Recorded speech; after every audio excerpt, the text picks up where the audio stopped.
Alright, so I'm going to be opening and disassembling this Dell XPS 13 9365 2-in-1. So first thing we're going to need is I believe a T5 or Torx 5 screwdriver. Let's double check. Yes, and we'll also need a PH1 or JIS1 screwdriver. So first thing we're going to do is remove all the T5 or Torx 5 screws. Just remove the screw. You want to keep them in order because they can be different size, shape, and lengths. The way I do that, flat side down like this. In the pattern I remove them. So there's one there, one here, and then you got the rest like in a U shape. Okay, so just like this U shape. Alright, so let's go ahead and remove all these screws. I have a customer calling, so I need to kind of hurry this up. But alright, let's go ahead and get all these screws out. It might help to use a suction cup, and we might need some pry tools to get this open. Alright, as usual, I'm going to try and open this up with my fingernails, so we'll see how this goes. If this video helps you, make sure to like, subscribe, and share my channel with others so that they can learn how to upgrade and repair their devices. If it helps you save a bunch of money, please consider contributing a little to the channel. Every little bit helps and allows me to continue making these videos for a living. Alright, so we're switching to the PH0 or JS0. Underneath this cover here, we're going to get this screw out. Okay, there's a little notch there for you to get the cover off. Alright, so this computer for some reason isn't starting up. It's just going to a black screen, or the screen staying black. The keyboard lights up, but nothing comes up on the screen. So let's go ahead and see what we got. Okay, so now that we got all the screws, you can see since there's only 2 screws here, you're probably not going to be able to pry from here. So we're going to start from this side. You can see this gap here. I'm going to get my fingernails in there if I can. Alright, you can see there's the gap forming. So if you have plastic pry tools, I ended up cutting some of my fingernails, so this might be more difficult, but let's see what we can do. Alright, so get it in there. Okay, nope, that's going to be tough. Alright, let's try with a suction cup. See if that works at all. Not really. Okay, so I'm most likely going to have to do it the way where I pry it up. Okay, so let's see if it might help from prying from this side. We're going to open the screen a bit. Okay, and then I'm going to get my fingernails in there, and I'm pushing my thumb on the palm rest, not on the trackpad. Let's see if that will work. Nope. Okay, so it looks like we're probably going to have to pry from this side. These models always tend to be pretty tough. There we go. So here you can see. So I pulled with my fingernails and pushed with my thumb. And you can see that it popped open this gap here. So we're going to continue going down and doing the same thing. Alright, all the way down the front edge. Alright, you can see it's popping open. Alright, let's go ahead and close this up and go to the side edge now. Okay, so we're going to go on the side now. Continue working our way. Same thing, pulling with my fingernails and pushing with my thumb. So basically I'm prying it up like that. Alright, just like this. There we go. I'm going to go ahead and go to this side and do the same thing, working our way around. Okay, now everybody's calling. I don't know what's going on. The last like 4 or 5 days I had like no work at all and business was really bad. So anyways, alright, so we got these sides out and we got the front out. So we can see here. Now we can kind of just wiggle this, or let me see if I can show you. So here you can see we got it open. So now we're going to kind of just try and wiggle this. I'm going to use my thumb here on the hinge and try and pull up. Alright, nope, doesn't seem to want to come out, so there we go. Alright, so we might have to wiggle this a bit to get this cover off. So there's a gap forming here, okay. Let's see if I can kind of wiggle. Oh, there we go. Okay, so I had to kind of pull the cover downwards, so pull it this way, and it came out. Alright, so let's see in here, we got the battery. We are going to disconnect this battery just to see if that will help. I see an SSD in here and everything else seems to be soldered. We also got the BIOS or CMOS battery here. So I'm going to lift that up as well. Let's see, I'm going to use a plastic tool to get this tape off just in case. But let's go ahead and disconnect the battery here. So there's the wing connectors. Let me actually zoom in. If you're curious, the battery model number is right here. NNF1C, all right, NNF1C. Let's go ahead and disconnect this connector here using the wings. Just grab that and you kind of just wiggle it. Just keep wiggling it like that and you can see it walks itself out. Alright, and you got to lift this part up so it goes over the battery. And go ahead and pull that back. Okay, there might not be enough room here to pull the battery out, so I might have to take the battery out completely. Okay, there we go, it actually worked. But let's actually take out the battery too, just to be safe. So let's zoom out here a bit. Okay, inside here, are we still using pH 0? Those are kind of loose. I think we probably need to switch to a pH 1. Yep, so switch to a pH 1 or JIS 1 screwdriver. Okay, let's go ahead and remove the battery. So we got 4 screws going along the bottom. Again, keep all these screws in order. You don't want to get them mixed up, or they can cause problems when you put them back in. All right, so we got that one. 1, 2, 3, 4. All right, then we got several screws up here. So we got 1, 2, 3, 4. We also got 4 at the top. All right. There we go. 1. That's a pH 0, and that's a pH 0. Okay.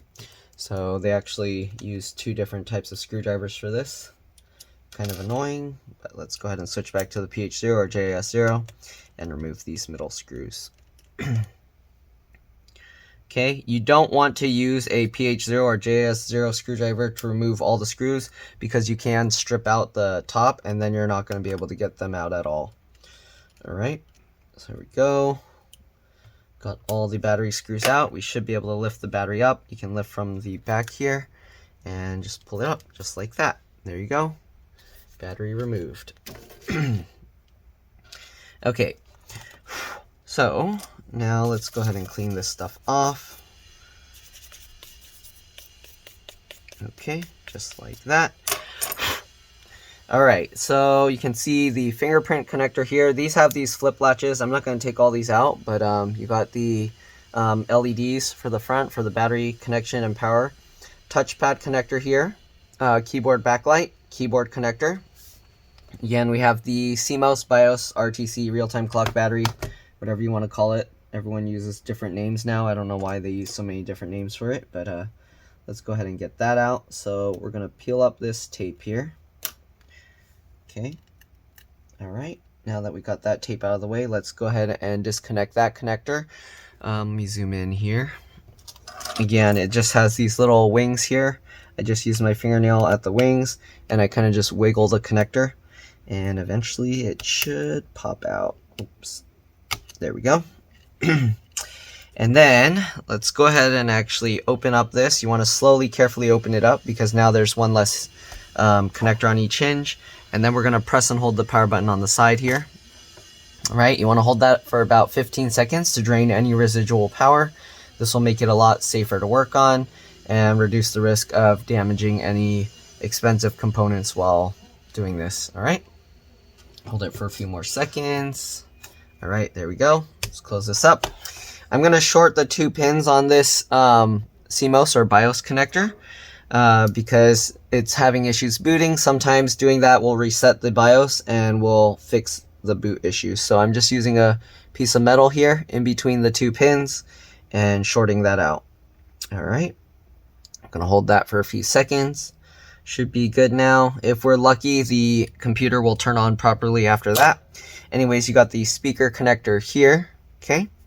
Underneath here you got like the CPU and RAM and stuff. I'm not going to take it out. There's 2 screws, and then you can pop the lid. You can pop this lid off. Oops, let's zoom out. But it's all soldered to the motherboard. You can't change anything. There's no fan here, which is kind of a bad design, so I don't know if it overheated and that's why it doesn't turn on. You got the wireless card here, also soldered to the motherboard. Of course, you can take out the wireless antennas, take off this bracket, pop it up from the tail. You got the screen connectors here. This says TS, so I'm guessing that's for the touchscreen. These connectors are pretty tough to remove. It helps to use like some needle nose pliers to grab just the small edge of that plastic piece and kind of just wiggle it to pull it out. If you can't, you can try pulling from the connector, but a lot of times it's risky because these cables are really thin, so you want to be very careful if you're going to be doing that. So actually, okay, this is touchscreen. Sorry, this is the LCD LVDS connector. So the screen connector is here. This has a pull tab that after you take this out, there's a plastic pull tab. You can pull it up. I have videos showing how to remove all these on different models. So if you're not sure how to take any of these connectors out, just watch a few of my other videos and hopefully you'll be able to see that. Then you got this connector here, most likely for the microphones and the cameras, things like that. Okay, then you got an SSD here. This is the only other thing I'm going to be removing just to see. I'm pretty sure it's a M.2 PCIe NVMe, but let's go ahead and take it out just to be sure. So there's 2 screws holding this metal plate in place. It looks like somebody opened this before because this looks peeled back. So let's go ahead and peel that adhesive back again. Okay, this copper plate should just come out. All right. I think normally normally this thermal pad sticks to it, but it just came off. All right, so here you go. We got a M.2 PCIe NVMe, as I mentioned. You pull it up slightly at an angle and you pull it back. It even tells you here PCIe SSD. So make sure if you're gonna replace this that you got an M.2 PCIe NVMe. It only has 1 notch, though in some cases they can have 2 notches. So I don't go by how many notches it has or where the notches are because they're interchangeable, and it's rare that I've never seen a slot on a computer that has notches or these little tabs that stick out on both sides. So when people tell me that the SATA ones have 2 notches, I don't believe them, because even SATA ports with one notch won't take the PCIe NVMe SSDs, so keep that in mind. All right. Anyways, let's get this all back together and hope that resetting the BIOS fixed the problem. I've seen that on other Dell laptops. I don't know if this one is going to have the same issue, but I guess we'll find out. So we got that. We're just going to get the CMOS, BIOS, RTC, battery, whatever connector back in. I like to pinch both pieces together like that because sometimes if you push it, if they did a bad job with the soldering, the connector can break off the motherboard. So it's very important that you put pressure from both sides. Anyways, here's the whole internals. And let's go ahead now and put the battery back. I'm going to just brush off the dust lightly with my hand. All right, let's get the battery back in. Just line it all back up. Make sure you push this in straight. You don't want to bend any of the pins inside there. I've had a lot of customers where they put the battery in wrong and they bent the pins, so you want to be careful with that. Okay, and let's go ahead now and put back the battery screws. Again, we have 2 PH0 or JS0 screws here at the middle, at the top. All right. So let's get those 2 in. Here we go. Let's go ahead and switch back to the PH1 or JS1 screwdriver. And we'll get back all the rest of the screws. So we got 2 on the sides here. If you want, you can actually test the computer right now without even putting it back together completely. But there's no point. If I put it back together and it still doesn't work, then it's definitely a motherboard issue. So I'm just going to completely reassemble this, at least all the screws for the battery. Yeah. Well, actually, there is one thing. If you needed the data, then yeah, you don't have to reassemble, because then you can just pull the SSD out if it doesn't work. So let's actually see if it powers on after we remove all of these. After we put all those screws back. All right, let's go ahead and slowly, carefully open this up and push the power button. And let's see if it's even powering on. We might have to plug it in for it to power on. Right now, nothing is happening.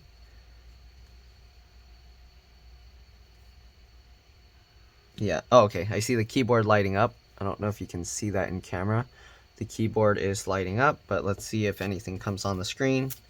Since we disconnected the BIOS battery, sometimes it can take a while for the screen to come up, but we'll see. Since this is what it was doing before, the keyboard was just staying on and nothing was coming on the screen. I don't know if that fixed the problem. It could also be a loose LCD LVDS connector. I doubt it. That's very, very rare. And usually the keyboard lights would turn themselves off, so I have a feeling it's the motherboard or something is fried.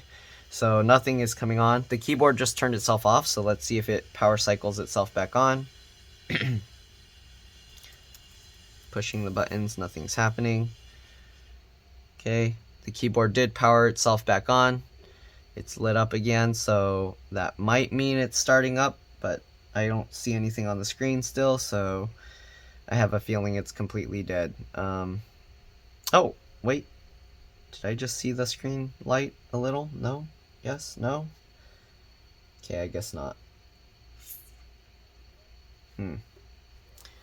Yeah, so I'm not seeing anything happening. Oh, actually, there we go. DELL logo just came on. Please boot up completely. If it does, then we're good to go.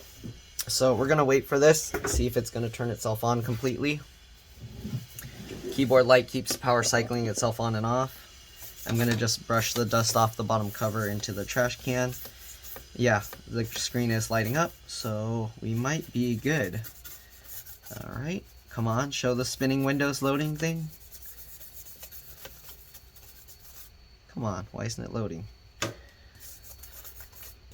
Oh, okay, what is this? I think this is the BIOS date and time thing reset kind of thing.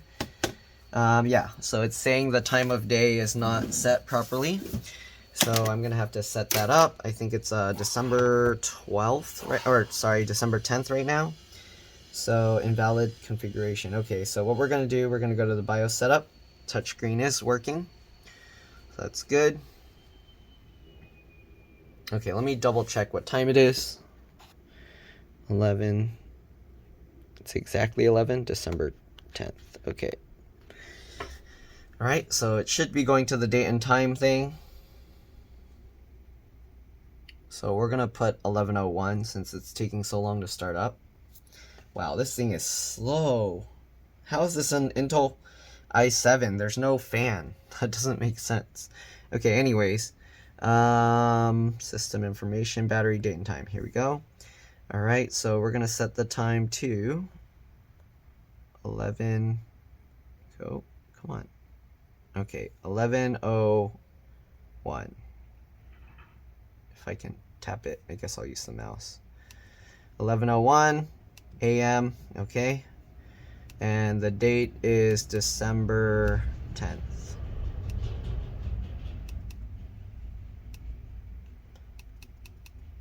Come on. Okay, December 10th. Can I just type it? Okay. 2021. There we go. Oh no, this wasn't moving. I'm gonna put 11:03 just to be safe since this wasn't moving at all. And then we'll just apply. Yes, save the date and time changes, and then we're gonna exit BIOS. Looks like we're good so far. So let's see if it boots up completely. If it does, then we're gonna put the bottom cover back on, and we should be good to go. Alright, so far nothing. Come on. Come on. You know you want to turn on.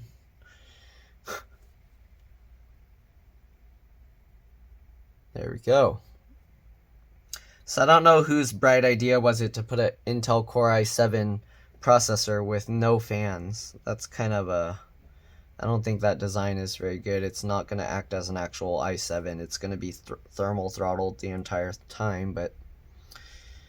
Okay, is it actually booting? This is the slowest i7 processor I've seen. This is a 7th gen i processor, so... Yeah, I don't know. It's taking forever. Oh, there we go. Finally. But yeah, how could they put an i7 in here with no fan? There's no ventilation. The only thing here is this copper plate. That's... Are they making it like a single, what do you call it? Single core? I don't see how that would work. Alright, so there you go. It's working. 11:04, Friday, December 10th. And yep, so let's go ahead and shut this down and put the bottom cover back on. Okay, let's flip this back over. Alright, so we got that. Let's put the bottom cover on. Cleaned out as much dust as we could. Alright, and let's go ahead and put this back on. So you usually want to snap it back in reverse. So since we took this out last, we're going to put that in first. going around the edges. Click everything into place. All right, and then let's just go ahead and get back all the screws. So we're going to use the PH0 JS0 screwdriver again to get the middle screw in. All right, and then we're just going to put back the T5 or Torx 5 screws. And that's all there is to it. Hopefully this video helped you guys. Again, if it did, please make sure to like, subscribe, and share my channel with others so that they can learn how to upgrade and repair their devices. If it helped you save a bunch of money, again, please consider contributing a little to the channel. The last 5 days, I made like $20 in business, so it's tough for me to keep doing this if I'm going to be doing it for a living. So hopefully you guys can consider helping me out. And yeah, other than that, thanks for watching.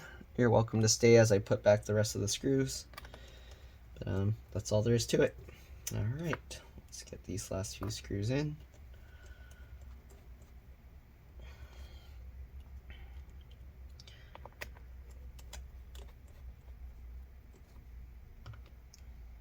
Okay.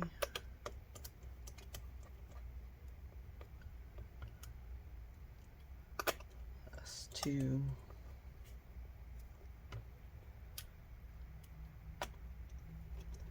Alright, that's it. Thanks for watching. See you all in the next one. Let's drop this. Bye.